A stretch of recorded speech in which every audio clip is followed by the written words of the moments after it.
Senator Chuck Schumer, is urging a little bit of calm on this whole thing. No one should call for the harassment of political opponents. That's not right. That's not American. Delaware Senator Chris Coons is a Democrat who agrees with that. He's also a member of the Judiciary and Foreign Relations Committees. Senator Coons, good to have you here. Boy, that's an ugly introduction. There's a lot of messy stuff going on out there right now. How do we stop this? Well, Martha, there's a great tradition in Delaware. At the end of our political campaigns, opponents, Republican and Democrat, who've run against each other, often in very spirited campaigns, meet in Georgetown, Delaware, the capital of our southernmost county, and they literally bury a hatchet together in the beach sand of our Atlantic beaches. I've tried to bring some of that spirit here to Washington. I do have strong and vigorous debates over policy differences with the president, with some of my colleagues across the aisle. But tomorrow morning, I'll begin Wednesday, as I do every Wednesday, with James Lankford, my good friend who is co-chair of the Senate prayer breakfast with me. We'll be holding hands in prayer and listening to my friend Johnny Isakson, the Republican senator from Georgia, as he shares with us about his faith journey.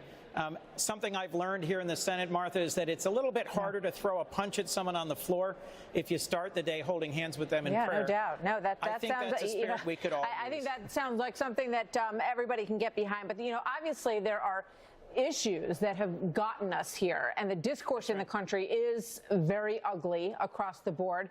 The president, though, seems to believe that Maxine Waters and Nancy Pelosi are the face of your party, and that the more they do this kind of thing, the more he likes it. According to a tweet that he put out, the face of the Democrats is now Maxine Waters, who with Nancy Pelosi have established a fine leadership team. They should always stay together and lead the Democrats who want open borders and unlimited crime. And that last part really goes to where this most recent dust-up has come, from the border issue and then today from the travel ban. Well, Martha, to be clear, I'm a Democrat, and I don't want open borders, and I don't want more crime. In fact, I've co-sponsored and voted for bills in the Senate that have made dramatic increases in investment for border security. I do think these two issues, immigration and the president's so-called Muslim ban, have been very divisive, have brought a lot of passion to our fights here in Washington. Let me jump in because we just have limited time. Why have the president put out a deal that would have allowed 1.8 million DACA families to stay in this country. He wants a wall, and I think Americans are disgusted really with both sides of the equation right now. Why can't Democrats come to the table on that issue, and why are they going to so many divisive tactics to make it look like this is such a heartless move when they're not willing to do what needs to be done to fix it?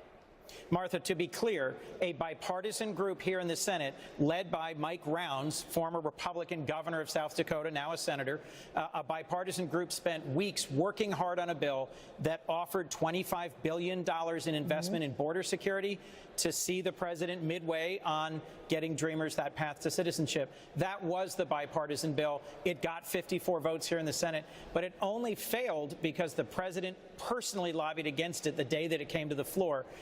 We've had some challenges negotiating with the president because he'll initially say, I will accept a bipartisan bill that does A, B, and C, and then when we get that bill to him, he'll say, no, I reject it if it doesn't have E, F, and H. Republicans and the president would say the same thing about the other side. But, would you stand shoulder to shoulder with the president in the White House and sign a bill that you could both agree on, or is that a picture that Democrats never want out there before the midterms? Earlier today, Martha, two different Senate committees voted out two different bills that are genuinely bipartisan, and I've worked very hard on. The Foreign Relations Committee, a bill that I've moved forward with Bob Corker that the president supports and where I hope to have a bill signing on it that helps us spend more private capital in the developing world, less government assistance. And then in the Help Committee with Senator Rubio, Republican of Florida, a bill to help improve savings for college for American families, and in particular first-generation college-attending students. I'm eager to find substantive ways that we can work across the aisle and fix the problems that actually affect working Americans.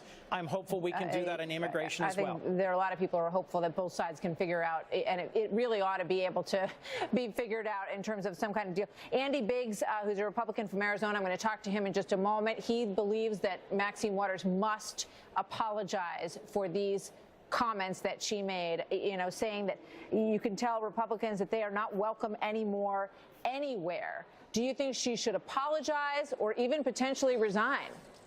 Well, I'll remind you, at the top of this story, you had Senate Minority Leader Senator Chuck Schumer saying that nobody should be using harassment or threats against political leaders as a tactic. So what's the punishment for that? So I disagree with Congresswoman Waters, and I think she's going to have to come forward and make a decision about how she advances civility. We can't have a contest here over which party is less civil. There's lots of things I could point to that are uncivil about conduct of others.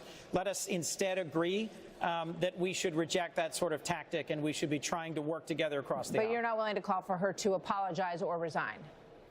I'm not going to call for her to resign.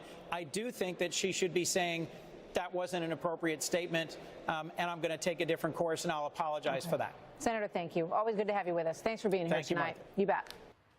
So as we mentioned.